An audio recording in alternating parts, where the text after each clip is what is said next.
31.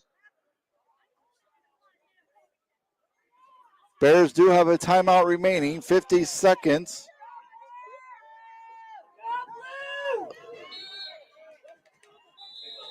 Timeout Wallsville.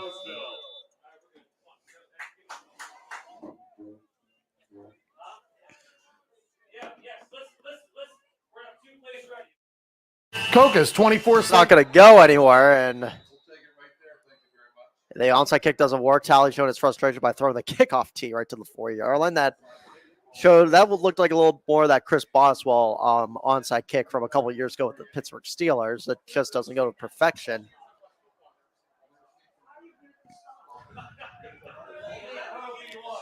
And because of that, now it's going to be first down around the 47-yard line over here for Girard.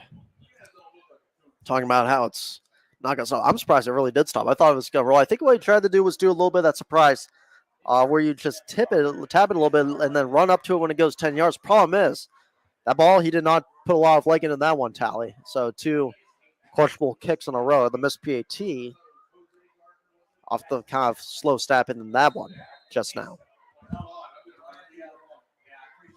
Talone play, pump fake, has a wide open man. It's caught. Right out of bounds that time, right to Bengala. Off the little old Ben Roethlisberger pump fake that time for Dominic Talone. Right to the left side where they're finding Bengala number 16.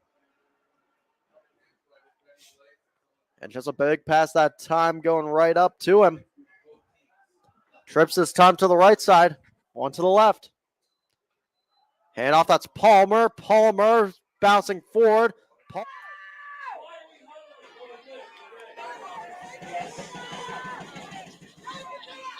Sabula looks to pass, gets it off. It was intended for Ethan Mancuso. Brings up 2nd and goal, 18 seconds remaining. 2nd and goal from the 10. Sabula is in at the quarterback position again.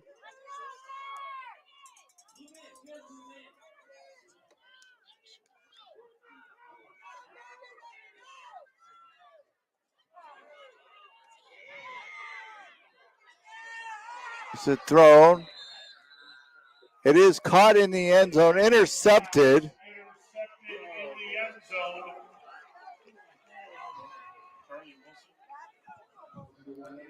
So they've been a little bit 500 in that conference. And in the end zone, touchdown. Mealy get it right to Palmer that time from just 3 yards out. And we are once again tied at 27, pending the PAT for Girard to take this lead. So that time from 3 yards out. And remember last week when they had that big time loss, 42-28 against Struthers. We'll tell you what right now. I think Girard, they shook that off. They're saying, hey, we're going to come back over here in this game, make it good. Morris on for the point after. Kick is up. Morris, did he get it through? He did. And with a 1-point lead over here, Girard takes it. 28-27, 2:42 left to go here in the second quarter. We'll be right back, everyone, here on YSN Live. Winter, spring. Hi, I want to tell you about my Trisha Yearwood home collection available all seasons. Make them number. Ohio and Pennsylvania. Sheely's is one of the country's top sellers of my home collection. A drive that started at their own 24. Right now, the ball is at the Maroon Knight 19. Shotgun here for Klein. This is going to be a quarterback power up the right side. Klein's got the first down and more. 4th and 1. No problem. Touchdown, Beavers. Quarterback power from Klein, and he runs it in from 19 yards out with 57 seconds to play in the second quarter. And now the use of those timeouts by the Maroon Knights comes in huge. As Mace's extra point is going to be another low liner, but he splits the uprights again to make it 28-21. But again, that timeout usage by the Maroon Knights huge now because they have no timeouts to try to make something happen on this drive. Still waiting for the chains. Handoff up the middle to Jack Eye. Got a couple before a host of Tigers tackle. He didn't get very far on that. Caleb Kelly on the tackle.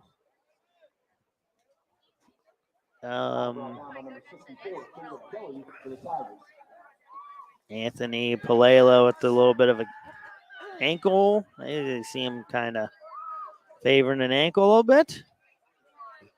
So basketball season does start on Monday. Basketball season starts on Monday. It was supposed to start today, but because of the early start of the football game. Yeah, we had to. Remember, 2 Fridays ago, we were talking about practice being on a Friday, and I kind of gave it to you a little bit. Well, karma. Monday. I must not remember that. Nice little fake pump there. Fake, give him some time. Can we get it to Lucas? Yeah, we got it. Touchdown. Nice. Lucas. Talking about a lot of those frontliners over there working on silence. Sean Burrow. A few other Girard Indians over here on the silence too. Man in motion. And we do have another penalty flag. And another timeout actually is what they're going to call. It's been a lot of timeouts, a lot of stoppage of the clock here in this second half. We've seen a bunch of that so far. You've seen a couple penalties. Maybe some that want to say were pretty questionable. Then you've also saw some where they were pretty good. And then you've been seeing a lot of timeouts on both ends because there's just so much scoring going on that both of them just don't know where to go in this situation right now. Trying to, of course, update the score. Score is updated right there on the group chat for those who are affected in the group chat. Paying attention to it right now. A few other scores. How about 28-0 at the half right now for Cheney. Up against East. LeBray beating Campbell. This could be LeBray's first one of the season. How about Ursuline right now? Once again, 10-0 at the half. Canfield leading 28-0. And still 28-14 over here. The Wheeling Central Knights lead. So still a few updated scores around the area over here. 2:32 left to go. And here comes Niles McKinley back over here in the shotgun formation.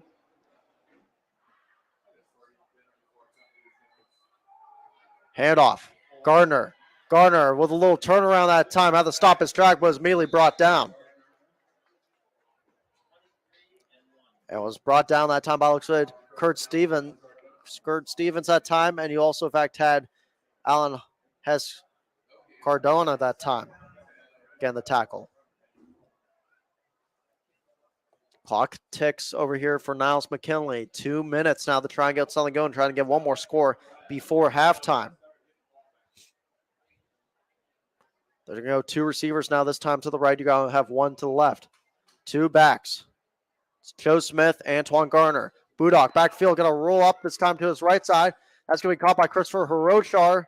Pushed out bounds to the sideline that time by Strain. Still going to gain, I want to say, about close to about 5 yards on the play right there. Going to bring up a third down, and he was pushed out of bounds, so the clock does stop on a 3rd and 5 coming up. Really good job that time by Anthony Budak rolling out to his right side and staying calm. We've seen him calm a lot more than we have this season. It's been a tough season for him under pressure. Usually it was more of a one-read quarterback, and it wasn't working. Worked at Olmsted.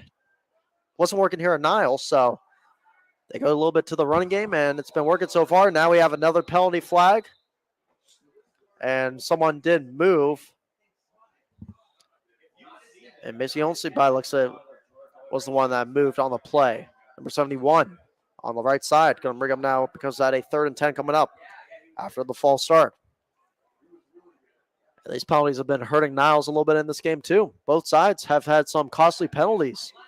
That's hurt them on a couple drives. You see the high scoring, but it doesn't matter. There have been drives too where they were stopped on 4th down because of a penalty or because of a different issue where one of those guys possibly were offsides. You saw the 4th and 2 earlier, actually, with Gerard, where they jumped offsides. And there was, or the supposed delay gain, too.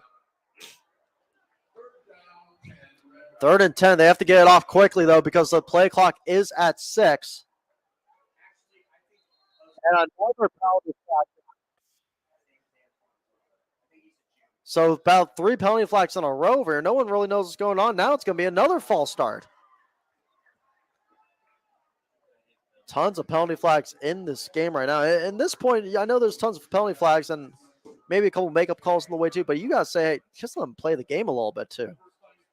I mean, the clock has been stopped almost all the times over here, and it's just this one, you want to figure out what you're going to be doing in this situation over here right now. If you are one of the referees, a lot of these fans are now.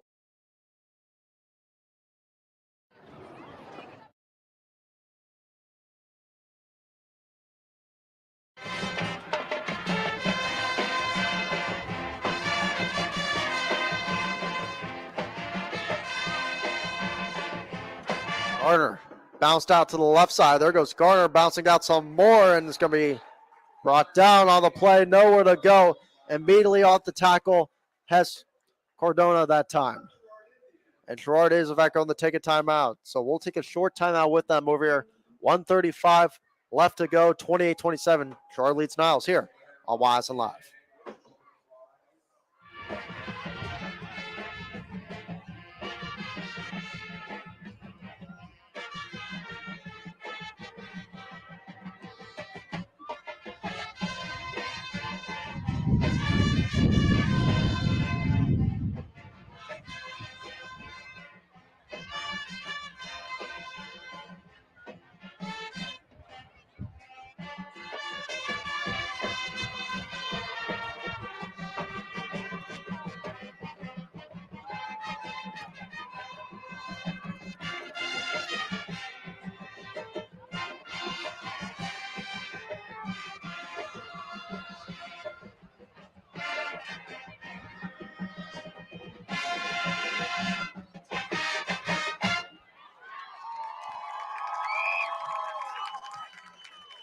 Lakeside Dragon Marching Band would like to give a special shout out to Applebee's and Stinky Fingers for feeding the Dragon Marching Band for the past 2 weeks.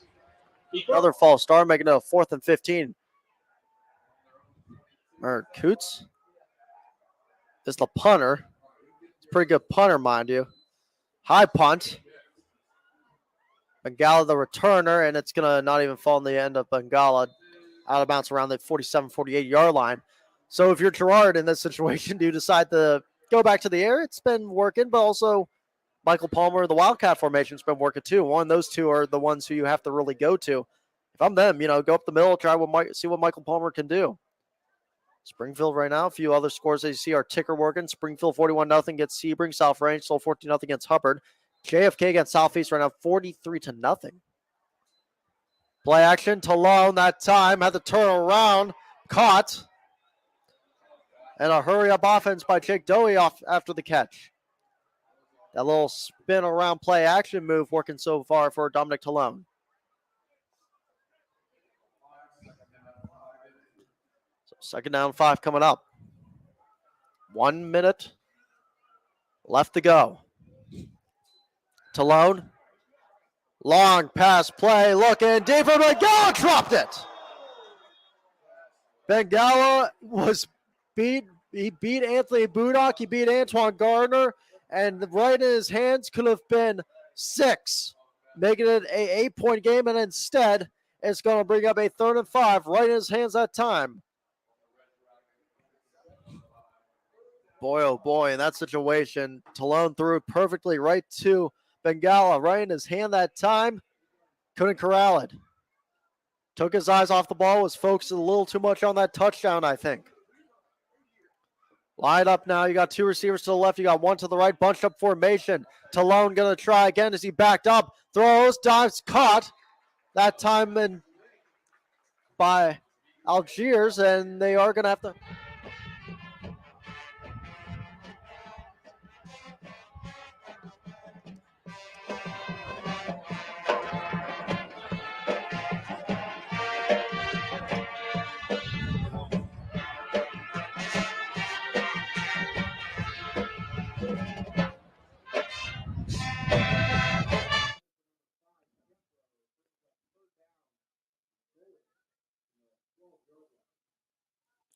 So it's 3rd and goal from the 12.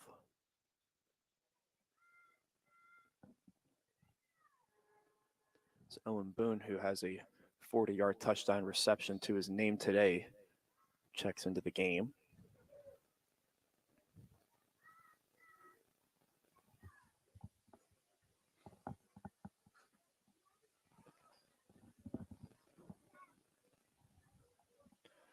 So McGarry is the back to the right of Stahir, the quarterback. They're going to bring Jethro in motion to the left side of the field. It's going to be a little keeper from Stahira. Stahira's just going to get up where the original spot was. So it's going to be a 4th and 8 from the 8-yard line. And I think the Vikings are going to sit on the kicking team.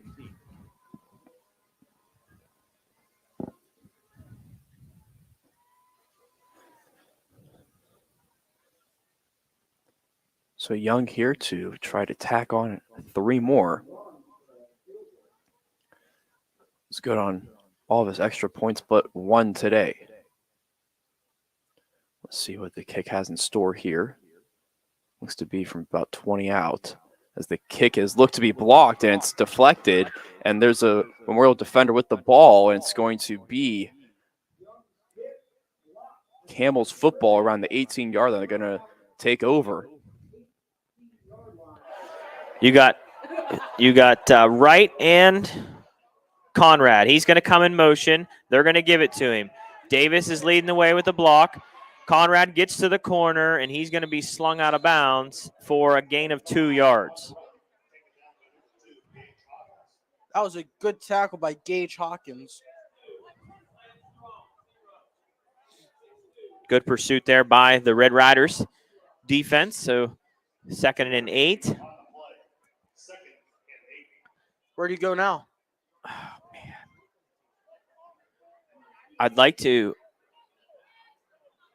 I always say that, like, you never see him attack the middle of the field. Like tight end stream right down the middle of the field. You know what I mean? Little slant routes. Like, just open it up a little bit. We're going to get a Potter timeout here. It's going to stop the clock with 4:25 to go in the third quarter. Coach Duke and crew didn't like what they seen on that one, and we're going to take a timeout with them. Potters trail 13-0. 4:25 to go third quarter. Potter football live on YSN, your sports network. We'll be right back.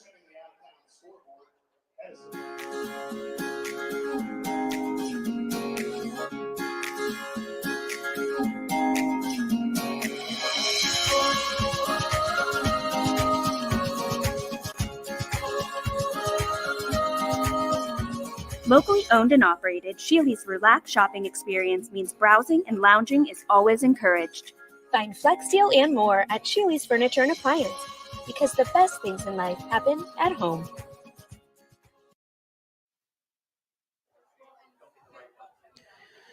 All right, so Potters trail 13-0 with 4:25 to go in the third quarter, and they are coming out of a timeout on 2nd and 8. The Potter offense lined up. Coach Duke and company did not like what they seen, burned one of their timeouts here in the second half, which could play a big factor if this game tightens up late here, Nate. That's a good point. Let's not get too far ahead of ourselves. We need a first down. Here we go. Conrad in the slot. He's coming Burchett across. and Wright, your lone receiver. Here we go. Low snap. A false start. Oh, man. That's going to be 5 yards. It's going to move us back to 2nd and 13. So the timeout does you no good there, Nate Kelly. You come out of the timeout with a 5-yard penalty. So see what we're going to draw up here. And I'm pretty sure that was going to be a passing play. It was. So I'm sure they're on repeat here. Same play. It's not going to change with a 5-yard difference. Lined up the same Yes, exact we are. way. Fitch in the gun. He's got time. Throws it. Kirby! Oh! Couldn't bring it in off his hands.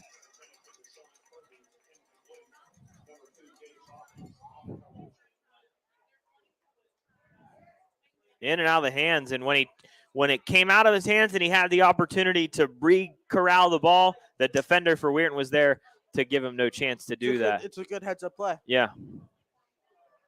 So 3rd and 14.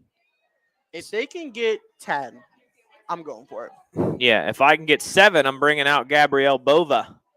Because points on the board with a field goal kicker who can make field goals could be a difference in a low-scoring game like this. Fitch, nice pass. Burchett across the middle, makes a man miss, and it's going to be a Potter touchdown. Dorian Burchett. We have a flag on the play.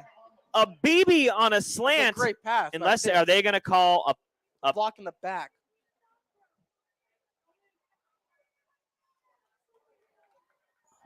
We're going to see here. I think the touchdown's good.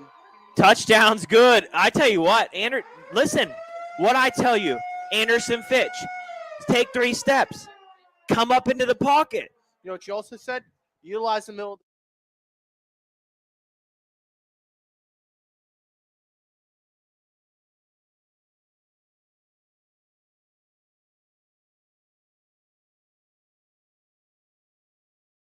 Complete. No one getting on it yet, and it looks like they'll finally roll it incomplete. Getting home and making a play. Believe that was Nunzio Scicchetti, David? I want to say you're right. Could have been Scicchetti. It also could have been Lucas Cease. Either way, both of them were near the quarterback. Somebody made a play, and we've got a pair of 3-and-outs here to open the second half. Of course, Hubbard going to have to make sure they don't jump off sides here. They already did once and gave South Range a free first down. I mean, that right there was huge for Hubbard.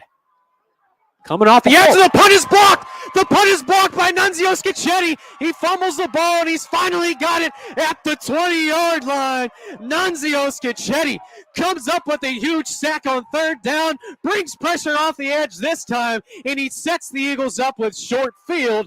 1st down and 10, ball at the 20-yard line. Let me tell you, Jamie, this could be the potential shift in energy that Hubbard needs. This right here, I mean, it gives them the ball back. This is a perfect opportunity for them to score. We've seen the Raiders bring pressure of their own on a couple of punt opportunities from Hubbard. They were unable to get home. The Eagles do it for the first time. They block the punt. Here's the offense. 1st and 10, ball at the 20. Hendricks brings Wilcox across in motion. It's a give on a jet. Wilcox looking to turn it up inside, and coming downhill and finishing that play was Shane Lindstrom. If not for the play by the safety, Wilcox would have been able to at least reach forward a little bit more, maybe get an extra yard or 2. But a solid gain there on 1st down, and it'll set the Eagles up with 2nd down and 7. Haven't seen Hubbard execute one of their bubble screens yet. They tried to do it on 1st down on their last drive. We'll see if here they try and go back to it. Warren set off to the right of Hendricks. They're going to bring pressure late. Give to Warren, looking to go right up the middle, and well, that South Range defensive front once more getting a solid push, moving that line of scrimmage, and Warren's maybe going to get 1 there on 3rd down.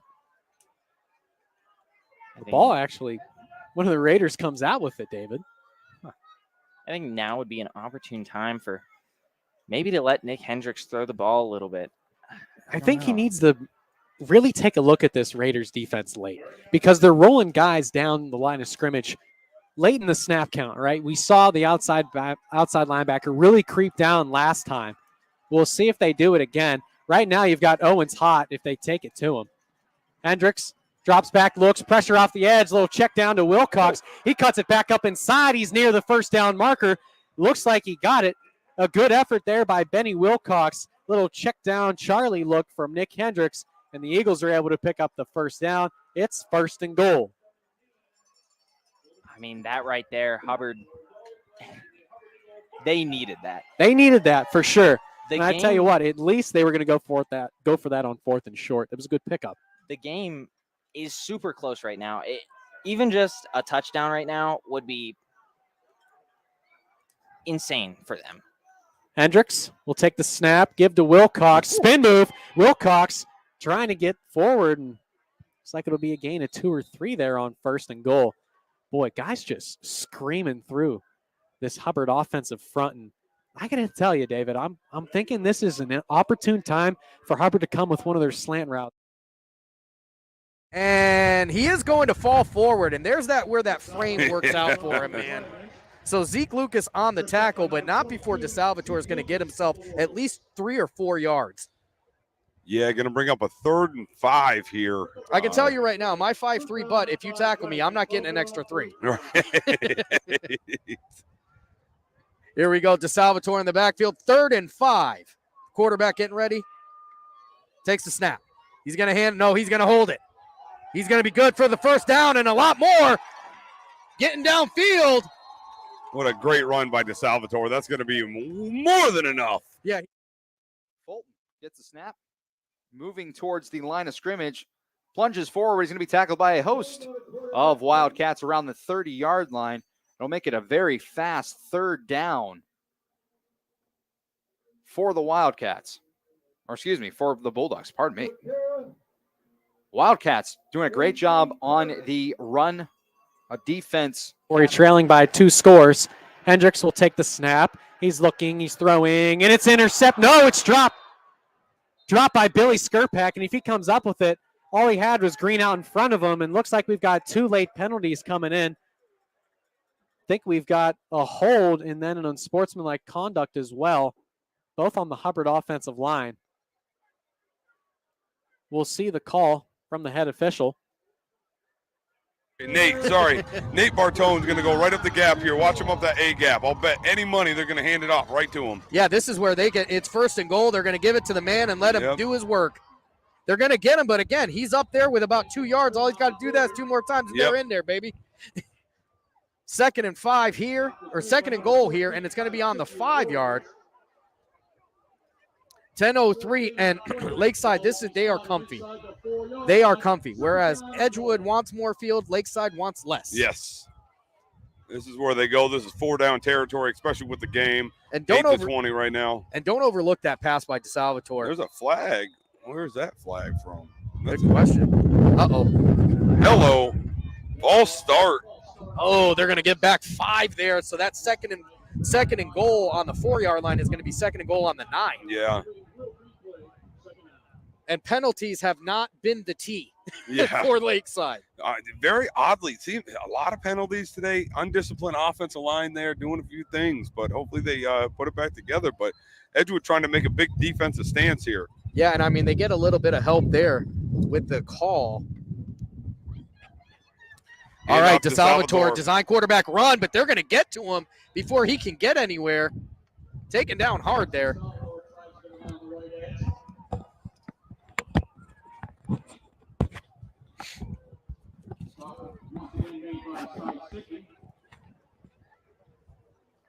Here we go here. So it's 3rd and goal on the 7 here. Lakeside does have a kicker. They do have a kicker who can kick. So they're going to get some kind of points out of this, guaranteed. Going to see motion here by the Dragons. And another flag. False start. Wow. Oh, no. 3rd and 7 becomes 3rd and 12. And call a podiatrist because the Dragons are shooting themselves in the foot.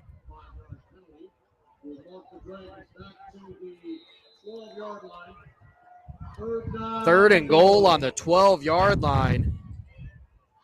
And not a terrible spot. They're still very much in the red zone. Listen, the last play they had was a 25-yard bomb downfield. It was. It's accepted by the cornerback across the 50-yard line now.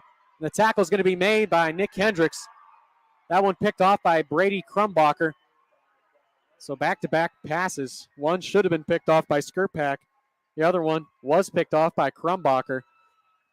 And Hubbard, after coming up with a huge block punt. So they're going to get some kind of points out of this, guaranteed. Going to see motion here by the Dragons. And another flag. False start. Wow. Oh, no. 3rd and 7 becomes 3rd and 12. And call a podiatrist because the Dragons are shooting themselves in the foot.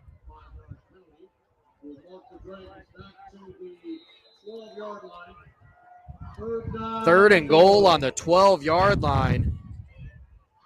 And not a terrible spot. They're still very much in the red zone. Listen, the last play they had was a 25-yard bomb downfield. 8-0 over their rival Boardman. The LeBray Vikings, 27. Camel Memorial, 0. Wow. And then the game of the night right now, I said this a little while ago, Mineral Ridge, 14. Waterloo, 13. South Range, Hubbard, in a fairly close game. I thought South Range would go into Hubbard and have a little more success. It's only 14-0 right now. Fitch just added a touchdown to go up 38-14. And Edison still looking to remain undefeated, up 14-0 over Indian Creek. We'll get you some more when we get another break here in a little bit, but let's get back to Ursuline because this is going to go quick. Irish offense out on the field. Jack Erickson joined by DC Farrell in the backfield. You have three guys to the top of the screen and a timeout. That's an odd after a break.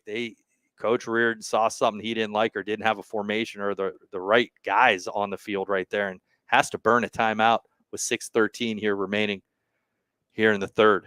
Let's take a break, boys. Back after this. Hi, I want to tell you. Range special teams unit. So Hubbard needs to at least keep South Range out of the end zone and try and force a mistake on special teams. Skirpak keeps this one. Skirpak looking for the end zone. He's close. Probably going to be a yard short. He moves it down in the goal-to-go situation. Once more, the senior quarterback leaving his mark on this ball game. It'll be 1st and goal. The ball resting at the 2-yard line. Let me tell you, Jamie, this game is getting slowly, but it's slowly getting out of hand for Hubbard. I mean, if South Range scores here, which I assume they will, I mean, Hubbard has a lot to make up for. See if Skirpak keeps it himself with just 2 yards to go. Looks like Bowser trying to jump the snap count there. That's going to go ahead and move South Range a yard closer, half the distance to the goal. So anything is Coach Edwards now in the hot seat because he can't say anything because they can throw him out of the game. Quick screen over top. And they're going to get no good. So we got 6 points, 6 points, I'm sorry, separating the teams here. On rush attempts. I don't think so. I think you're right on that one. Skirpak will line up with Ewert behind him. Motions him now a little bit in front to the left. Skirpak's going to keep it. Looking for the end zone, and he's in. Skirpak cuts it back up inside, and he finds Paydirt from just a yard out. That's his 3rd touchdown he can be accounted for in the ball game. 2 rushing now and 1 passing. South Range out in front, 20-0 with the extra point pending. It's blown dead. Kind of helps him out because Alec Del Signor pulled his best Myles Garrett impression, swatting that one away at the line. And Will Burney snuck. He was heading right down the seam, and it looked like it. Here, they do get him off just in time as the Cowboys will snap this on 2nd and 3. And again, it will be a keeper up the middle, breaking tackles, and the Cowboys are into the end zone yet again. As for the second. This is a great game. I don't mind. With this weather? Oh, yeah, great weather. Especially inside. Farrell coming in motion. Erickson going to drop back. Uh-oh. A little tried looking to for set Christian up a Lynch screen, on the but screen, but he lost got his footing. Behind his blockers there. That was not well executed. Something went awry there, and honestly, I thought DC Farrell was going to get flagged for getting upfield a little too soon there, but now you have 3rd down and 13 with just over 5 minutes to go. Got some blockers. Eaton still on his feet. He's powering forward, and he will get inside the 10 for a nice 1st down pickup. Scotty Eaton, who was heavily involved in this offensive scheme in the first couple weeks as a tailback, and he's getting back into it here in week number 10. We talked about this in the open. They've got 4 guys that could consistently run the ball well. Update at the Holy War, still 10-7. Ursuline over Mooney in a close one. DJ Oakley, Anthony Romo, Gary Niddle, 3-man crew for that game. 1st down and goal. Lowry takes. Lowry gives. Trying to bounce it out. He's got the corner. He's got the edge, and it's another Campfield touchdown. Scotty Eaton punches it in from 9 out. Back-to-back big plays for Eaton, and now it is a 5-touchdown lead. We saw Scott Eaton force his way into the end zone last week on a rushing touchdown, Rich. And again, for the 2nd straight week, we're seeing what he can do in the run game and able to pound his way into the end zone for a 2nd straight weekend. And like you said, this team has a group of devils. Met by a group of devils. What a wordsmith we have at the PA announcer tonight. They'll bring up third and short. That was harsh. That was a compliment. Well, I love when he was peeking the mic on that. That was great. That was yeah. beautiful. He said, I'm going to blow these speakers out no matter what happens. It's 3rd and 1 at the 5. Handoff to Rivera Ocasio. Up the middle. He's in.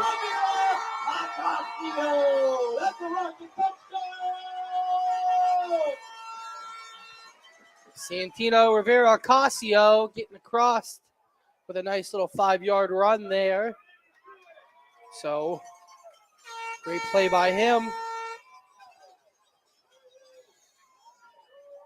Louisville now leading at 26-7, and they're going to go for 2. They've had 2 missed extra point. All right, let's go to a quick timeout. The environment in the hospital. Last time they found Bonoski on the left.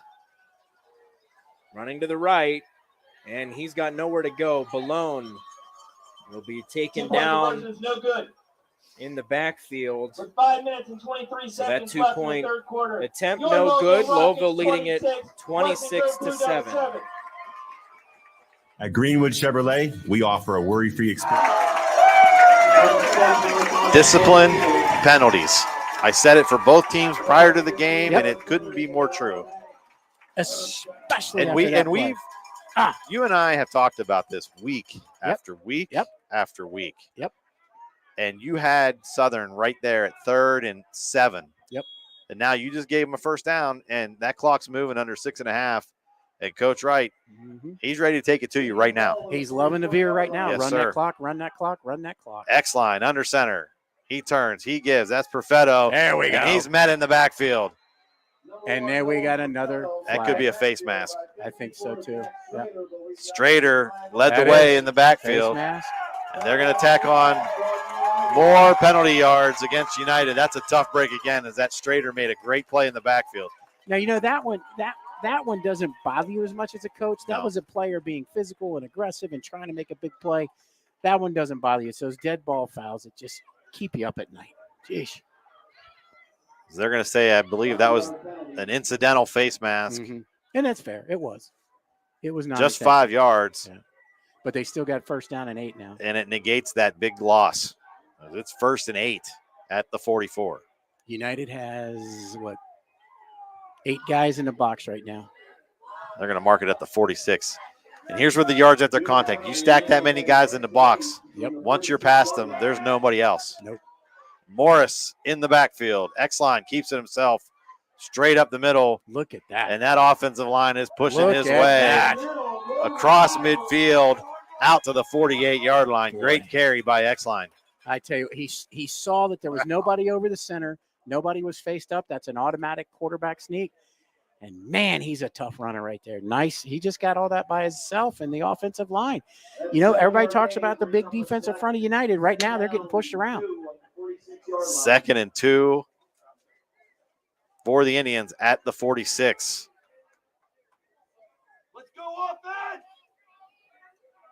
Coach Ellison and Coach Brooks really need to get this line going. Get this defensive line going now. Toss to Morris. He comes near side, fights through tackles. He's across the 40, 35, 30, 25, 20, as he's wrestled down inside the 15 at the 12-yard line. More missed tackles by United. Gain of 35 for Morris. 4 guys had him in the backfield, and that a testament to how tough that runner is. But also United, you got to want it. You got to want it. And right now, Southern's just playing harder. That's a great call. You have to want it. At the stat sheets. Grissom hands the ball off to Sanchez going into the end zone from 10 yards out. It's a touchdown for Struthers. 34-0 lead, a 10-yard run by Sanchez.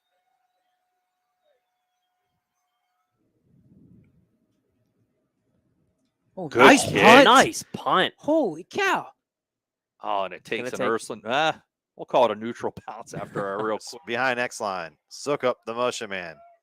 Perfetto, he takes it across the Nice right job. side There we go. for a short gain. And again, if you're Rich Wright, this is exactly what you want. Trent Ellison in on the stop as we have another shaken up Indian. And that's Perfetto as he's limping his way to the Southern local sideline.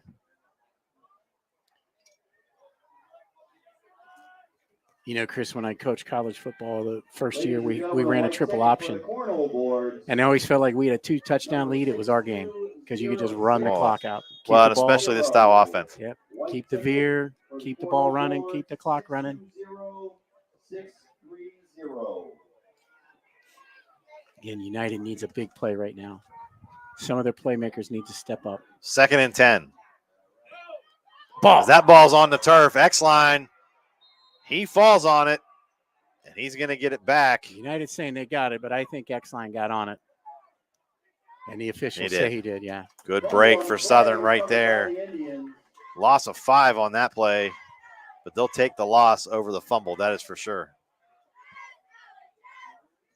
And I refrained from saying, fumble, Alabama ball.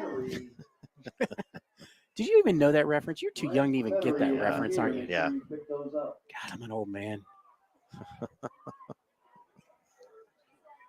As that clock ticks down to the 4-minute mark here in the third.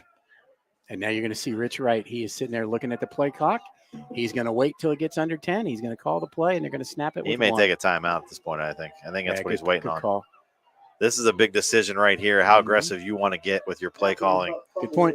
He's going to take his first timeout. We'll take it with him. 14-0 Southern. 3rd down and 1. A long one. Well, they got 2 downs to get 1 yard. So and Deshaun Bass Smith is not in there. No, he's not. Deshaun Smith, your lone back. I would imagine this might be a Lions quarterback keeper. Yeah. Just a straight go. Nope, they give it to Rogers. Oh, Carnes had him in the backfield, but couldn't get him. Carnes came in quick.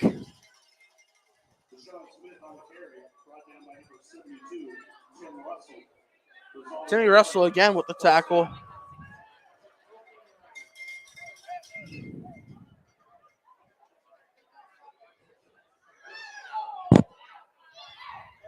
.740 on the game clock. New set of downs for Weirton. Potter's defense got to come up with something here. A score by Weirton pretty much ends it. Potters need something to break. Lions, left side. He's got room. Drug out of bounds by Julius Jones.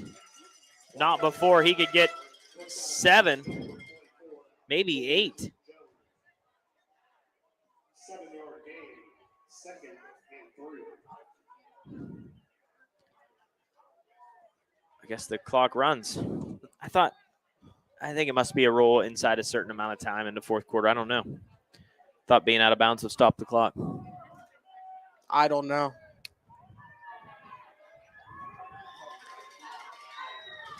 Somebody out there will tell us. I guarantee you that. So here we go. Lions, 2nd and a long 3.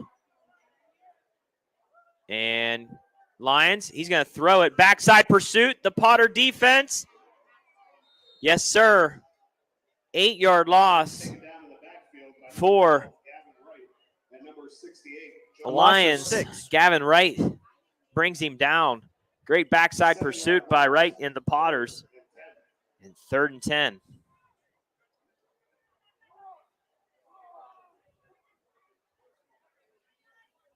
Even a field goal by the Red Riders still would be. Rolled out to his right, caught to about the 35-yard line by Nathan Coots, who had the dive for that one.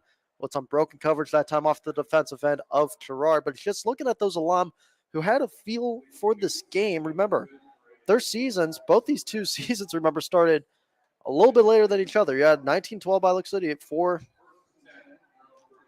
You had that for Niles, and then 1960 in the 60s was when Gerard played. So both these teams have played for Gerard. Both these teams have also played here for the Red Dragons. Handoff, Budak to Gardner. Gardner upfield and stuffed a little bit, but still going to pick up a decent number of yardage that time. Picks up maybe about 5 yards on the play, bringing up now a second down coming up. And I like to see what they're doing with Gardner. Once again, just keep on using him a bit. They're going to try and waste as much clock, I think, as possible, too, minus any penalty flags, as we were getting a lot right there during the end of the second quarter. They're going to mark it actually for a 4-yard pickup that time. Lions. And that's going to be a touchdown for Jamari Bass. Lions hands it off the left side. And Weirton 26-7 with 5:08 to go in the fourth quarter. 5'10", 215, the linebacker making the tackle.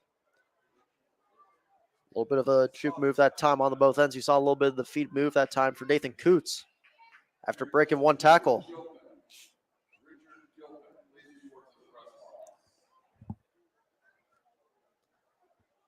First 10 coming up once again, and they're going to do the same thing. 2 receivers bunched up to the left. You got one spread out all the way to the other side of the 49. Budak faked the play action, giving it right to Gardner up the field. Gardner's still getting most of the carries rather than Joe Smith. And it looks like they will say that's Strain who made the tackle by the looks of it. So Strain getting another tackle. Strain this season's been pretty much all over the field. It's been doing a really good job for these Girard Indians, especially this season. On the defensive side, Connor Strain, in fact, 56 total tackles, 3 tackles for losses before this game, and 6.2 tackles per game before. Jersey, same thing, and this time they're going to get off to Joe Smith, usually more of an elusive back, his first carry of the night. Maybe it goes right back to the line of scrimmage for no gain that time. Going to bring up a 3rd and 7 coming up. Joe Smith hasn't really had much of the carries tonight. He's been more of a returner instead compared to what he was the last 6-7 weeks. And for Antoine Gardner as the starting back, you had him. Of course, you had also Stephen Thomas in for a little bit too. He was, of course, the freshman.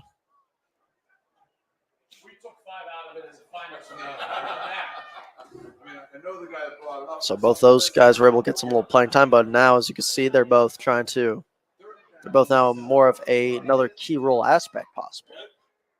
2 receivers right to the left, 1 to the right. There goes Budak off a screen, misses Gardner. Just overthrew Gardner, heard footsteps, and had to throw it up right there. Gardner that time was being heavily covered right there by Michael Palmer, who was in the facility off of the quarterback screen.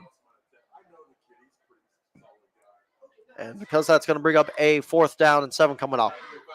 4th and 7. That they can cover a lot of grass in a little bit of time. Yep. Yeah, they got to have something going here, though. Edgewood playing lights out defense, too, to be honest. Their defense has played better tonight than they have all year this year. Yep. Here we go. DeSalvatore, Matlock, and Bartone in the backfield. They're going to send Matlock out on a wheel route. Oh, he jumps up. Hull was trying to make that Madden play. Yeah, he was.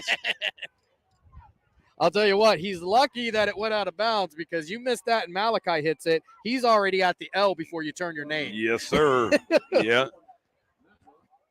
So no time, barely any time going to run off the clock there. 3:20 left here, 2nd and 10. They're sitting on the 21-yard line here. They still got 3 timeouts left here. Edgewood was forced to burn one. Lakeside coming out tonight in the blackout. Trips over there to the right. 2nd and 10 on the, here we go. DeSalvatore in the backfield looking down at that wristband. 21 is Nate Bartone. He's got some room. Rumbling, stumbling, bumbling. And that's going to be good for a Lakeside Dragons.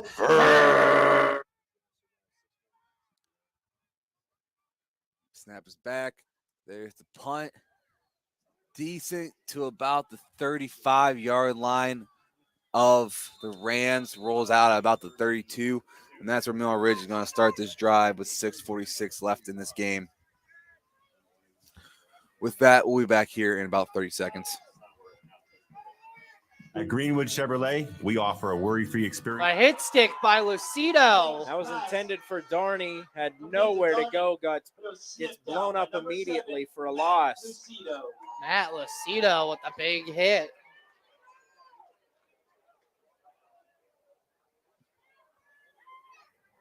Louisville's defense coming up huge in the latter parts of this game. Minute and a half left in the third.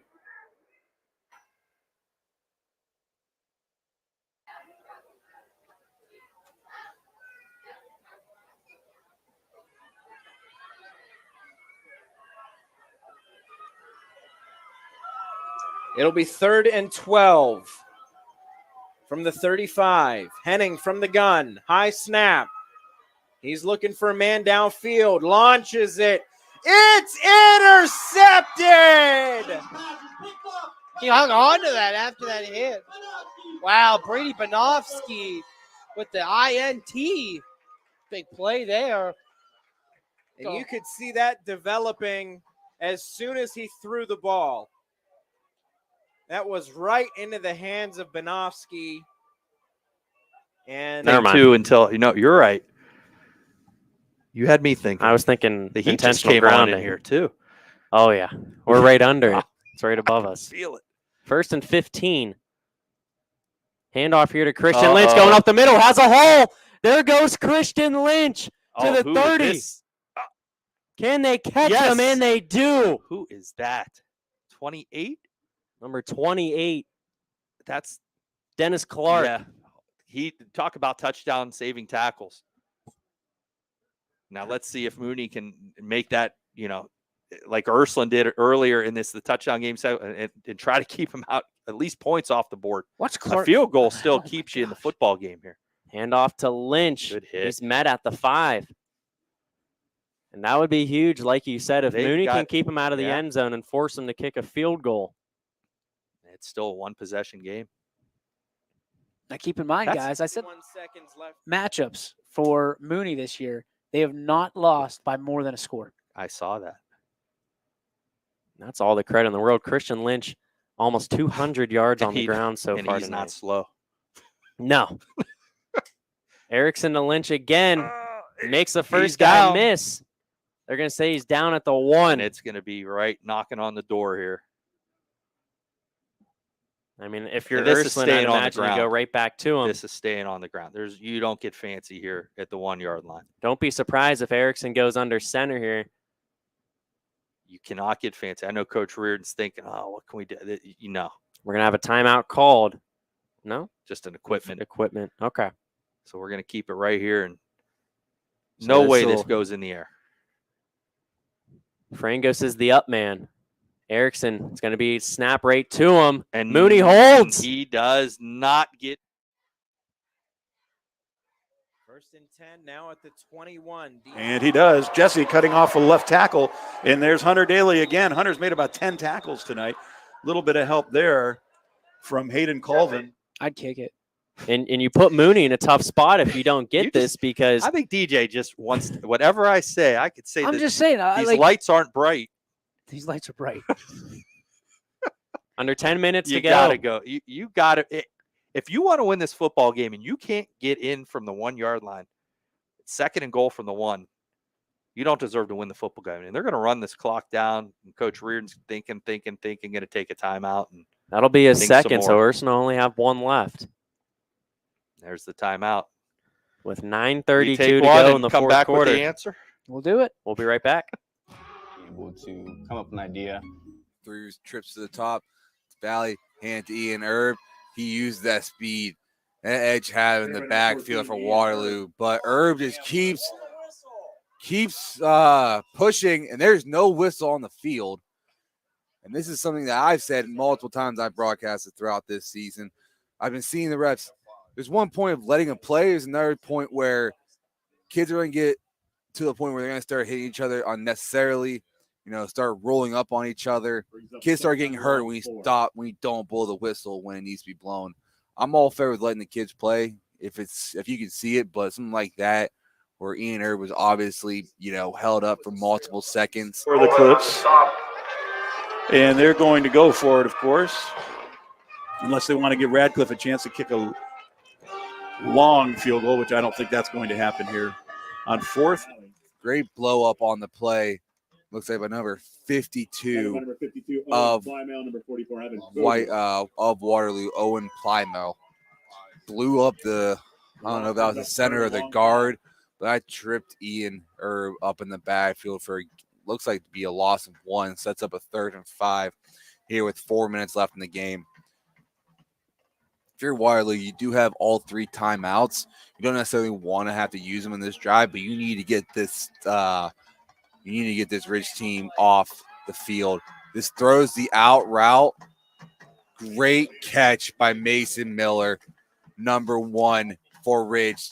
Close to the first down. Looks to be about 4th and 1. Great break by the corner of Waterloo. They do give him the first down. Great break by the corner. It's a no-brainer that you're going for it. DJ? Kick the field goal. Well, Anthony? we'll see. Watch out. We have a and there's lineman direct movement. snap. There's the flag.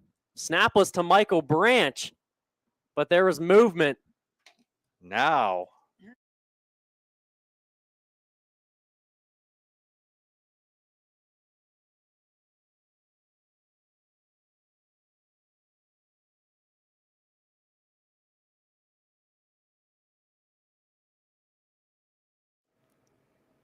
Boy, what a stand this would be for Mooney.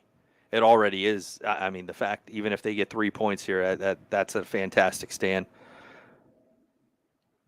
But if they can somehow block this or get a miss here. James McGlone on. It'll be a 24-yard field goal. Kick is up. Looked like it was tipped. Oof. And the kick It is does good. get through. Big kick by the Irish senior. That'll give them a 6-point lead, but a huge stop by Mooney. If you go back earlier on in the drive, Christian Lynch busted right up the gut. Member of our team adds to. The referees might kind of went out after the first quarter. They've been trying to fix it in between timeouts, but it really hasn't worked. So that's a face masking penalty against Wheeling Central Catholic, but it's not a personal foul. They've done that a couple times tonight. They've called a couple face masks, but non-personal foul penalties. But it should be second down regardless. It's going to be second at about 14 from the 37-yard line, but going to be honest, I can't say I've seen a referee or an official crew call face masks non-personal foul penalties in certain situations. But Klein's going to go into the shotgun, 2nd and 14. Keeps it himself, right side. Klein breaks a tackle. Klein cuts it in, tripped up inside the 25. Let's see if they give him enough for the first. They did. He gets to the 22, and that'll move the chains. Oh, no, there's a flag at the line of scrimmage. And it's another holding on the Beavers. And deja vu continues as the penalties kill the Beavers.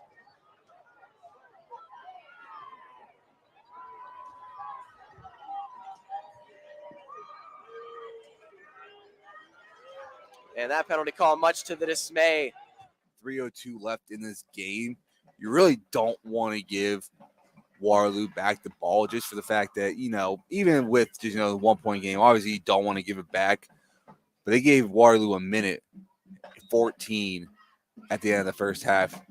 And on 3 pass plays, was able to score a touchdown. I know that's got to be sitting in the back of the mind of the Ridge players and coaches. So they will do everything in their power to not let them get the ball back.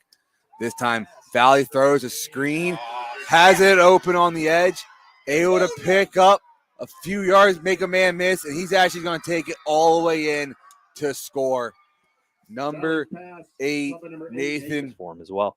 So 89 yards to go here for Mooney. 9:27 to go in the fourth quarter. If the Cardinals can put together a touchdown drive here, it would be one to remember. O'Brien will line up in the gun. He'll be joined by Matthew Kay. Actually, that'll be Aiden Page. Oh, and we got a timeout, Mooney. This is where Coach Butchie says, all right, boys, we need 4 yards. Brayden McReith knocked it loose, and another punt's going to be coming up here for the Beavers. 4th and forever, obviously not where you want to punt the football with where you're at on the field, but not much of a choice with 4th down at about 25. Caden Bobby will punt it away here for the Beavers.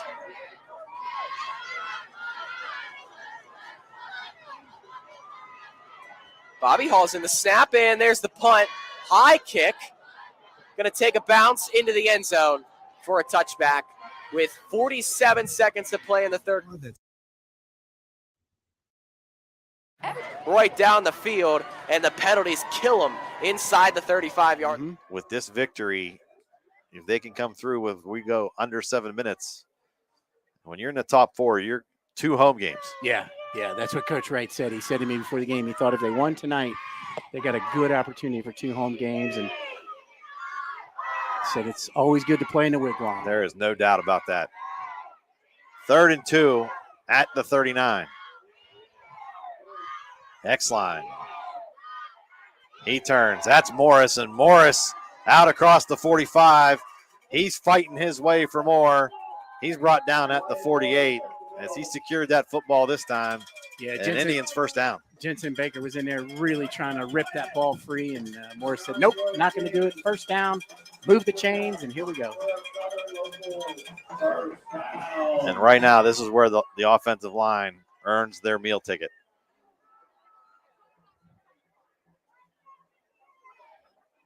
This Southern offense is just sucking the air out of the balloon at this point. 6 minutes to go. And everybody for United has their hands on their hips. Yeah. It's a shout out to the offensive line of Southern. There's no doubt about it. Wow. Ball on the turf once again as the exchange from X-line to Sukup was not clean. As that ball took a great hop right back up to Sukup. And they'll take it. If you're Rich Wright, that makes you grab your antacid real quick. Right. You see the ball on the ground like that. 2nd down, 10.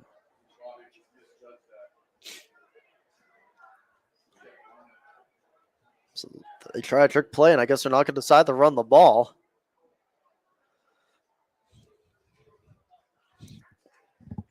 Point for encroachment, but they won't get it. Here comes Coots on the blitz. That pass caught by Algiers, who's pushed out of bounds.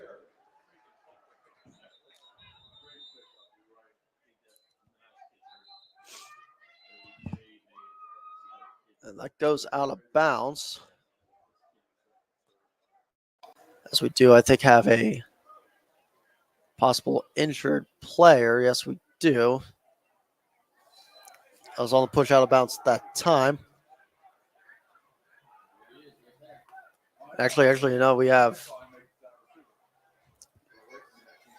I think that's McCoy. I mean, even though Southern's going to finish probably 4 or 5 somewhere in there, they're not going to have a gimme game. I mean, that division's pretty solid. First round will be a pretty favorable matchup for the Indians. X-line, he turns. That's the freshman, Hefner, and he's strung out and he's taken out of bounds. And that was a fake reverse on that veer. Loss of 1 by Hefner. That's going to bring up. And you got a live look in here on the Audible call. That's the Southern United game. It's been all Indians so far in this one. A couple finals in the books already. Cheney shuts out Youngstown East 34-0. LeBray picks up their first one of the year, 34-8 as they beat Camel. Wyndham over North Baltimore in 39-8. Springfield Local shuts out Sebring 55-0. Warren JFK with the shutout 50-0 over Southeast. And it is Weirton beating East Liverpool 27-7. The Audible call brought to you by the WRS Wealth Advisors. Hey, and a little shout out to Pizza Joe's. They just brought some pizza in here for us. Everything's good. What do you got for me? Omaha? Okay. All right. So the Raiders, perfect again this season. And that winning streak, I believe, is 30 games, Anthony. So there you go. And we head down to listen to Chris Sigler at the Southern game. Stuff you got to clean up before the postseason. And I think in a game like this, there's emotions that run high in an elite game where both teams are familiar with each other. So while you're not going to condone it as a coach, I wouldn't expect this to continue. Well, and I need to remind me after this play, tell you what Coach Wright said before the game. First and 10 United with just 3:55 to go at their own 42. Courtney takes the low snap. He picks it up. He fires to Grant Knight, and Grant Knight is hit hard as that ball is broken up by Perfetta. On the 45 announced. Meanwhile, another score update, a field goal put in, making it now by the looks of it here 13-7 for Ursuline.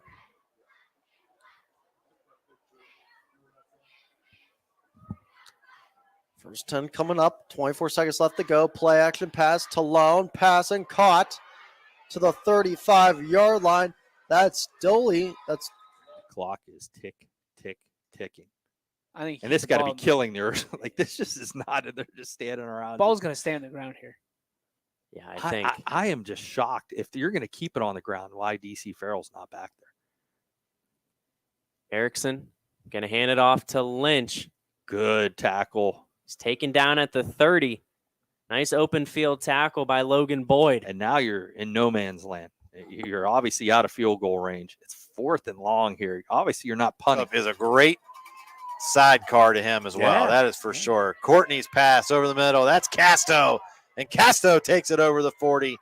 Brought down at the 31-yard line.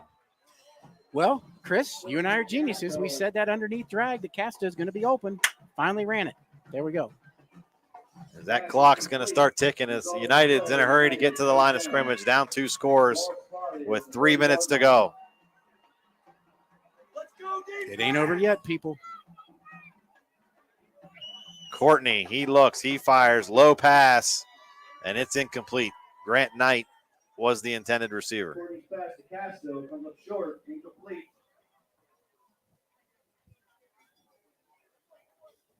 That's going to set up 2nd and 10 at the 30. Boy, I'd like to see a score here with an onside kick. Wouldn't that be fun?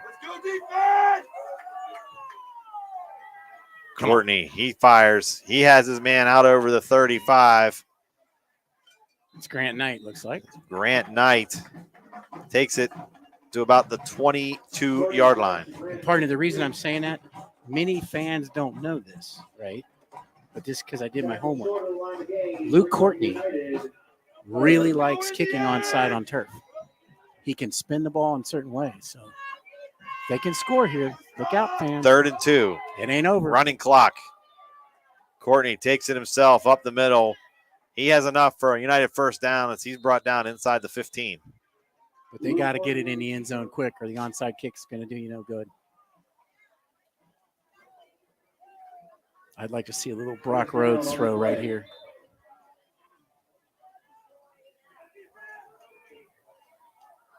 They're waiting on the chains to get set. And there goes the clock. And Courtney's set to go. He takes the snap once again up the middle, met by Morris, and a 2-yard gain. I don't. Get on the line here. Let's go. Too much time's running away here. Under 2 minutes. They got the formation they want up top. There he is. Snap, hold, kick, up. That's good. So, 11:54 left to go. Perfect formation there. They had them spread out, 2 over the top, Brock dragging underneath. Pitch and catch just a little off, or that would have been a touchdown for United. 3rd down and 9. 1:44 to go. Southern doesn't have an answer for that drag across the middle, and I don't know why United's not exploiting. And they're not worried about it. Yeah. To be honest with you. Good Up point. 2 scores, minute 44. They're going to keep everybody in front of them. We have a timeout on the field. And they're asking for the play clock to be reset. All right. Look at you knowing the official signals. I'm impressed. Lucky guess. Courtney takes that snap. There he is. He right looks, there in the he middle. fires. Nope. Picked off. Guess who? Yeah, And that ball is taken out of bounds, and it's the man of the night, Wyatt Morris. Yeah, that was very too. It's a number we don't have. That's going to be on the defense, it appears, so this will stand. What a Man, bullet. defensive holding. AOB with an absolute rifle. Well, now to answer your question, this is 4-down territory from here on out. Oh, of course. You wouldn't have gone for it if that was an incomplete pass? No, you don't have to answer that because I don't know. completed. But I don't know. I would have. You're looking at 4th and 7 in your own territory. That's You're rolling the dice because you got 4:34 left. If that's an incomplete pass, you go for it, in my opinion, because you don't know if you're getting the ball back. you're probably right. I mean, you talk about the poise, though, of Ashton O'Brien staying in the pocket and throwing that one across the middle. Oh, and I think he's going to drop back again. Start there. That one's caught by Del Signor. Still in bounds. And another first down, Cardinal Mooney. Mooney's methodically moving their way down the field right now. They don't want to score too fast here. He's the guy. And at some point, I'll tell you what, if now you're going to see the slowdown. Now, okay, you get downfield once they play here in the 4th. Wheeling Central Catholic running as much time as they can off the clock here. And with 5 seconds on the play clock, they're going to take a timeout. They're just trying to burn as much time as possible. So far. And Anthony Budak so far has been having a pretty solid game, mind you. He's been keeping the ball clean, no turnovers, something that he's had a bunch this season. And right now he's looking possibly like the future for next year in his senior season. I'm liking to see what happens here in this situation right now if you are Budak and Niles coming in next season. Garner spinned out of a tackle, still on his feet before he's brought down after a good pickup by Muhammad Riaz. Going to be a big gain of about 7 coming up, 2nd and 3. I do like what I saw right there about Antoine Gardner. We see a lot of the old Antoine Gardner here in this game. Just a spin move's been working. The tackling's been moving. Him breaking the tackle's been moving. Everything's been working good for him. 2nd and 3 coming up. 2 receivers on left, 1 to the right. Budak back to pass. Throws, fires, and that one was just a little low and a little bit to the right, intended for Nathan Coots. Chain gang like this. Under 4 minutes to go here in the 4th quarter. What a game. All you could ask for What and more. a game. And DJ, we didn't think this was happening like 5 minutes into this football game. No. It looked like the Ursuline show. And then Mooney showed up. 3rd down and 6. O'Brien's going to roll out to his left. He's going to try to come back. Donlow takes him down. First time we've called Donlow's name tonight. Okay. Basketball and track going to be a big one, cross country. Gardner up the 8:21 to play in the 4th quarter. This is where games are won and lost. Hildebrand, empty set, looking to throw on 4th down. Can he make a play? Yes, he can. Touchdown. Number 8, Eli Tucker, touchdown Knights. Eli Tucker, 34-21 Maroon Knights.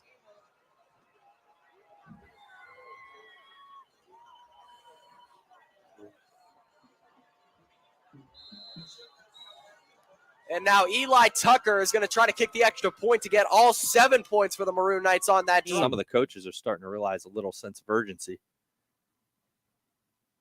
And they don't know what to do. And now they're all right. Is it an Ursula?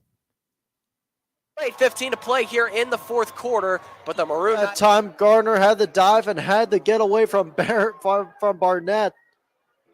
From Ben Barnett just at the last moment.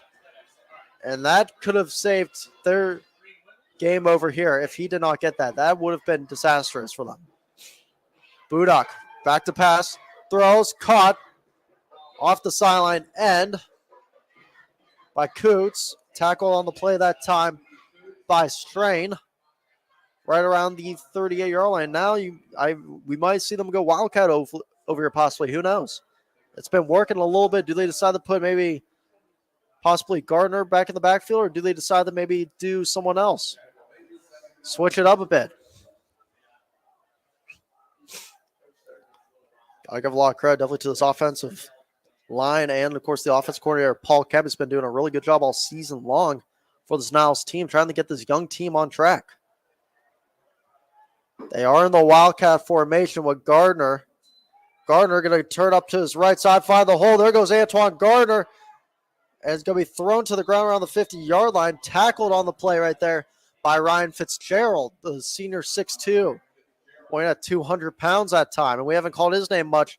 Fitzgerald, though, this season's been also having a pretty good standout part on the defensive side.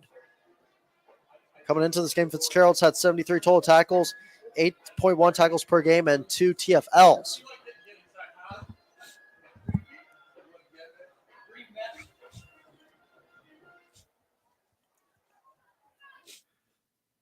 So he's probably the right guy to be talking to him right now, but we'll see if we can get some quick score updates. Beaver Local with 3 timeouts left, and obviously they haven't scored here yet in the second half. Penalties have kind of killed a couple of their drives, but still not necessarily over. You get a score here. Your defense has manufactured a couple of stops in the second half. You can get a score. You still have 3 timeouts to possibly get a stop and another score to force overtime. So Beaver Local's not completely out of the woods yet, but that is a big-time play by the Maroon Knights. And if they go on to win this game, we'll look back at that one as sort of a dagger to the Beavers. Ball at the 7-yard line, and that's where White's going to return this one. White with some running room near side. Get White, house it! 1 minute to beat! Caleb White! Stays in! Touchdown! Are you kidding me? No flags! How about it?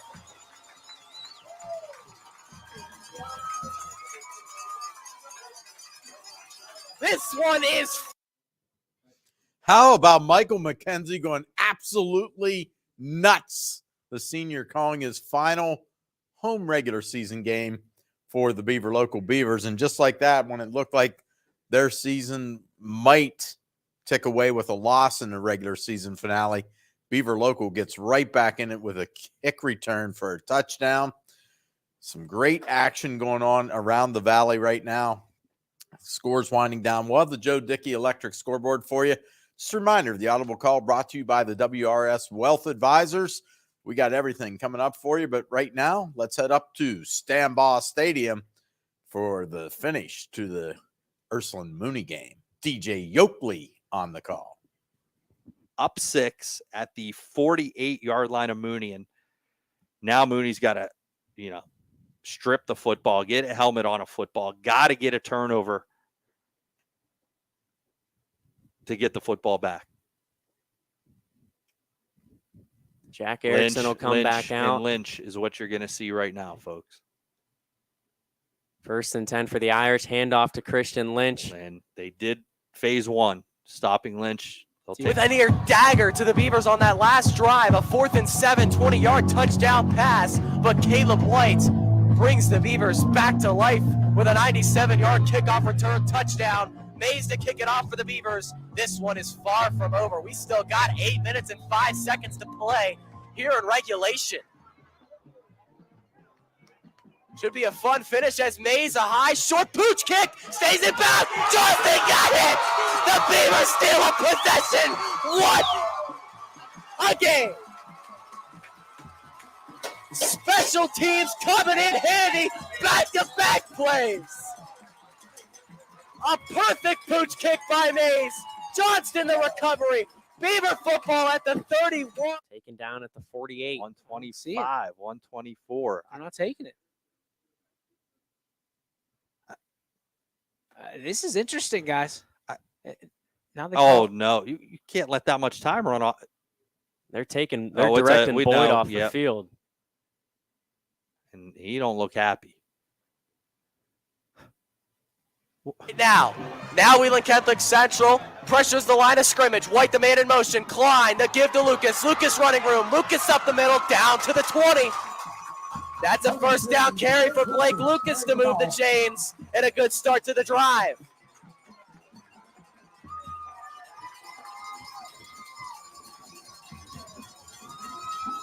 Beaver Local using tempo inside 8 minutes to play in the 4th. Man, what a game this has been, and we still got quite a bit of it left to go.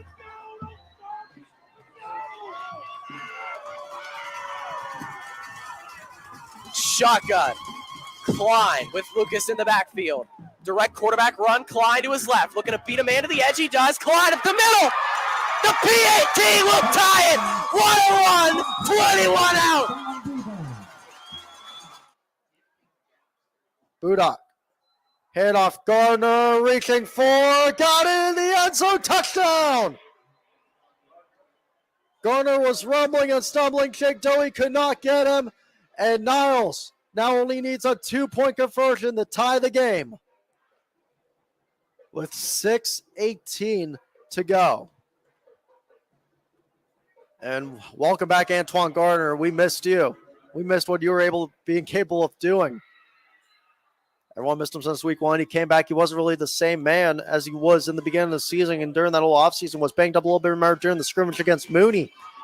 Comes back over here in this game, 4 rushing touchdowns. 2-point conversion, a little bit of the trick play. Keyshawn Talley.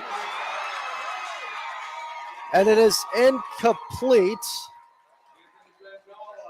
Bengala got the pick off the red track and special, I should say, in the end zone.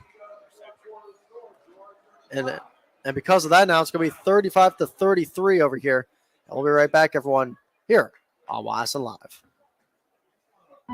My guy keeps it 1 with Storm Tracker 20. They're going to motion the guys out. DC's going to go in the gun and run around. Watch this. This is going to take. He's going to cut it up the middle, cuts it back.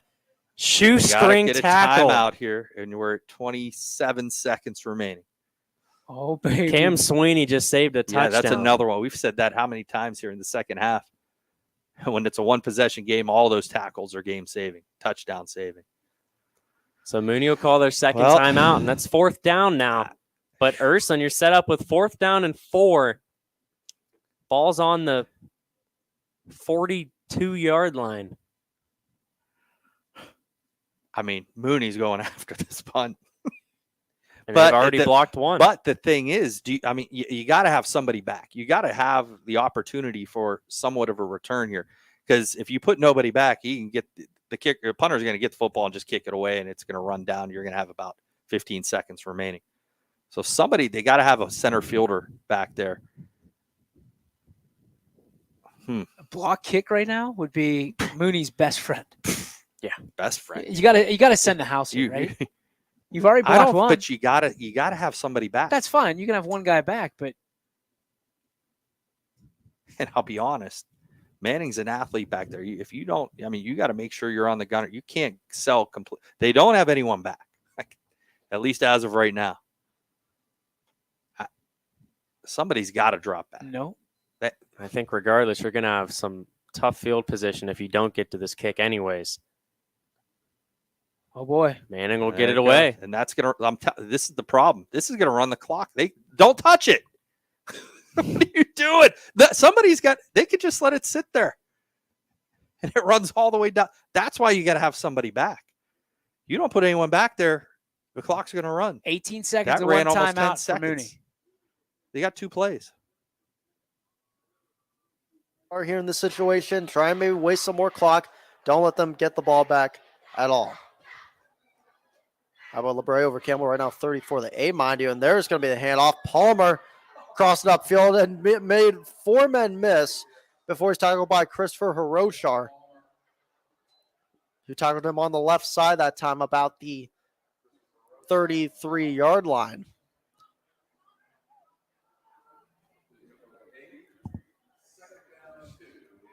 Gonna bring up a 2nd and 2 coming up.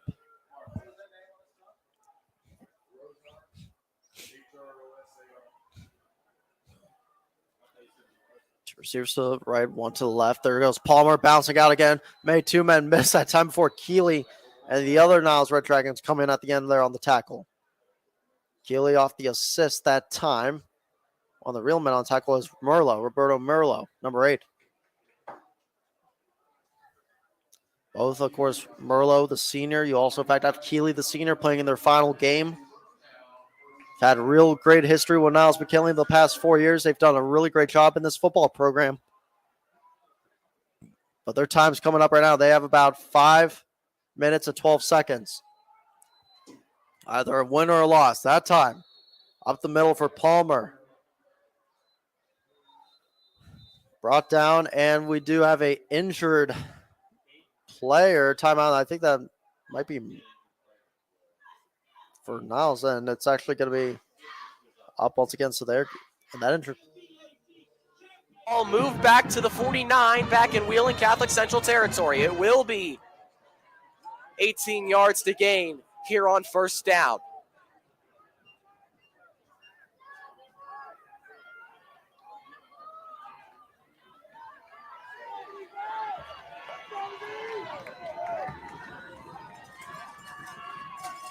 Ferreira, the motion man, gets the carry, same play left side. Ferreira lowers the shoulder, but he got stuck up at the 47. And only a gain of 4. 20, Noah Boyer, and 30, Gabe Morgan with the tackle. Noah Boyer and Gabe Morgan combined on the stop. Second down at about 14.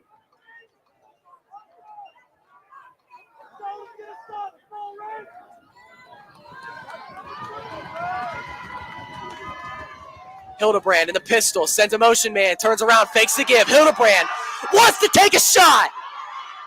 Tipped, incomplete. Nearly caught off the deflection there by McReef. The deflection made by Ferguson. That was double cover. For a touchdown? No, I don't think that far line judge marking him down at the 1, Sam.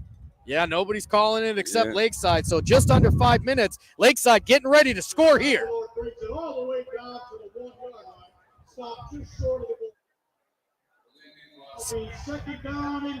Back to Bartone they go. He's in there this time.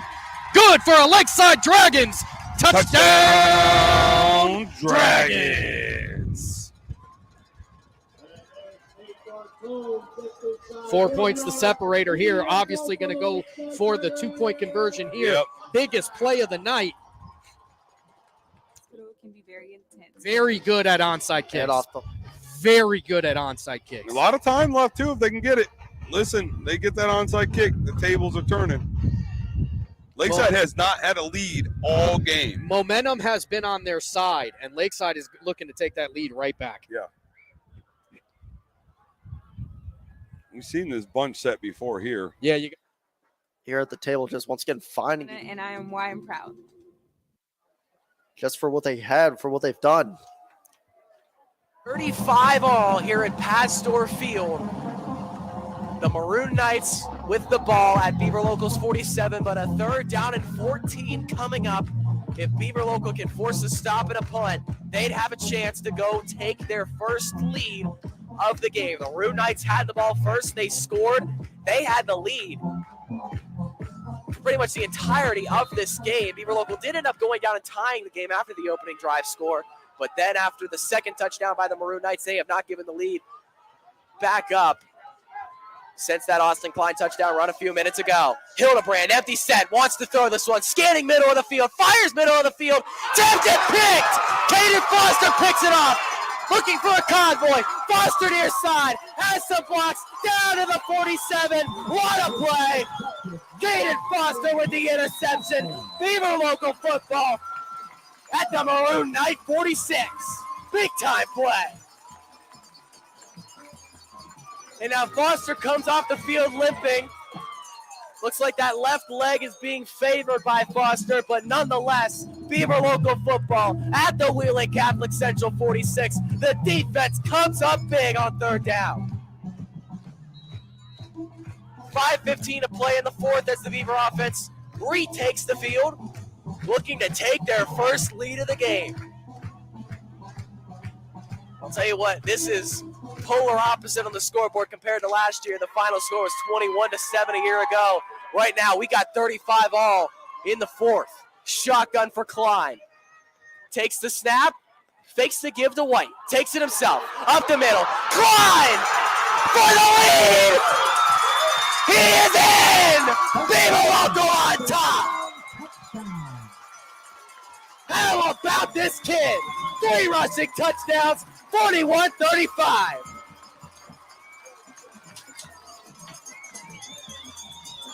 And Pastor Field is rocking right now. Here that they've given up a touchdown. Wait. That was ready to go. Hold on Hold a on. minute. Yeah, did we speak too soon? And no, it's actually now, so that's going to take the time at 1:33. So we'll take a short timeout with them. 1:33 left to go. 35-33. Charlotte in the lead. We'll be back in 30 seconds, everyone, here on YSN Live. It's storm season. Let's see what's going on. Elijah Cooper on the other side is No, it's theirs. It Yeah. went right at. Yeah. He jumped up in the air, got it at the 50-yard line, and that's what we did. Remember, Geneva, all over again. Yep. Lakeside right back in this game, folks. 4:44. I think Edgewood's going to burn a timeout here, though. And they're going to call a timeout here, I guess, to talk to the ref. That's not going to get overturned. Yep. And that's going to only leave them with one timeout. So while they're taking a timeout, we're going to take a timeout. We'll be right back. Reliability, humor,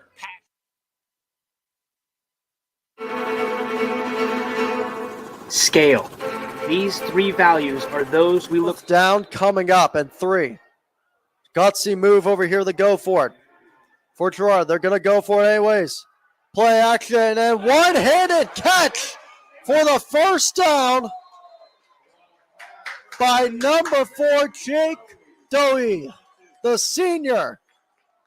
5'10", 215. And that's going to be it.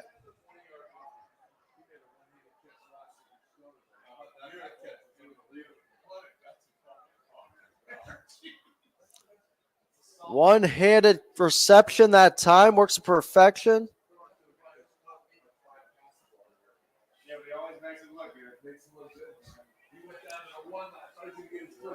And that's probably going to be the game by the looks of it. Handoff. Upfield Palmer. And we'll see another timeout called by Perry. Yes, we will. Of course, Perry going to be back next year with Niles. We know that. No word about any changes happening there.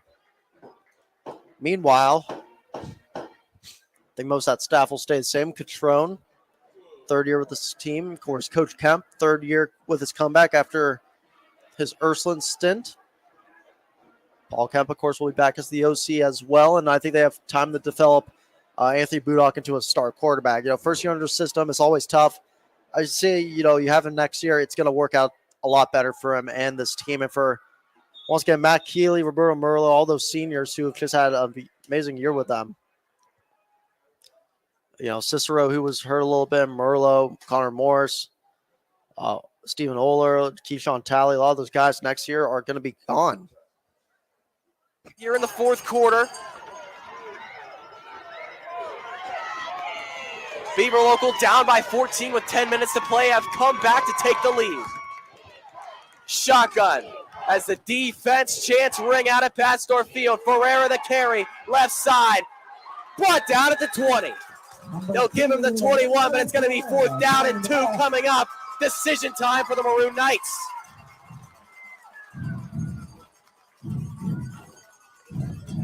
Would be a very gutsy decision to go for it, but with the way this game has gone, you may need to go for this one if you're the Maroon Knights, and they do feel that way. Offense on the field. Inside 3:45 to play in the fourth quarter, and this is the ball game coming up. Ferreira in the Wildcat on 4th and 2. Direct carry. Ferreira, stopped up! Turnover on downs at the 20, and that very well could do it. 3:20 to play in the fourth, and Beaver Local's going to retake the field on offense, and a touchdown could seal this one away.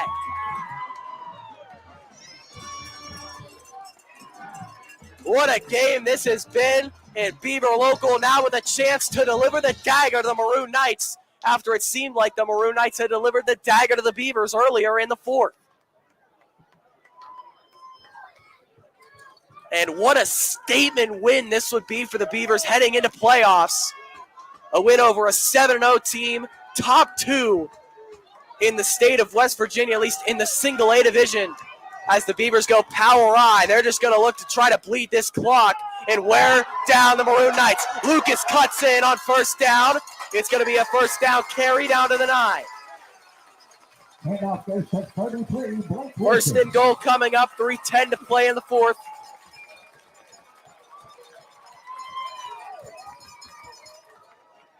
Obviously, Beaver Local, regardless of what the result would have been tonight, would have had a home playoff game.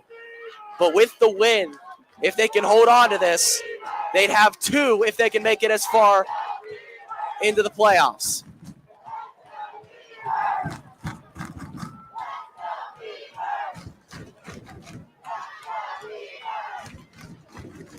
Power I, first and goal. Klein under center, takes the snap. The give to White, and that may do it. Caleb White to seal the deal. And a late flag, that's going to be on the celebration, but I think that's one flag Beaver Local will gladly take as White skipping on the sideline, and this Beaver Local team could not have scripted a better final 10 minutes. We'll see if the Maroon Knights decide to take this one on the PAT or the kickoff. More than likely, they'll take it on the kickoff to try to keep the small sliver of hope alive. Obviously, we've seen crazier things happen in the game of football. RSWealth.com.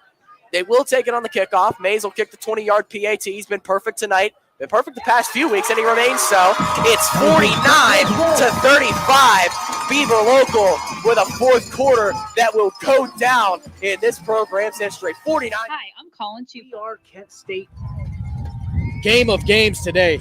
Pistol set here. Well, no, it's not a pistol set. Just a deep running back set. And the referee doing his best to sprint across the field. Is he having a conversation? Yeah, he's having a conversation. So what is going on? I don't know. There have been more stoppage of play of some sort for whatever reason. Here we go. Probably the biggest play of this game right now. Yeah, it is. Alex DeSalvatore getting ready in the pistol. He's going to hand it off to – no, he's going to hold it. Gets it off. Edgewood breaks one. He's going to stop him. Oh, no. Yep. Just like that, the Warriors going to take over. No way. No way. The problem. Live look in here on the Audible Call on YSN. That's going to wrap it up for the Audible Call, brought to you by the WRS Wealth Advisors. We're going to get ready, and we're going to head to our Joe Dickey Electric scoreboard, run down all the scores, and then we'll give you the projection, the teams that will be expecting to move on to Week 11 when the postseason begins next week. Thanks for tuning in to the Audible Call. YSN thanks you for watching this presentation of Your Sports Network.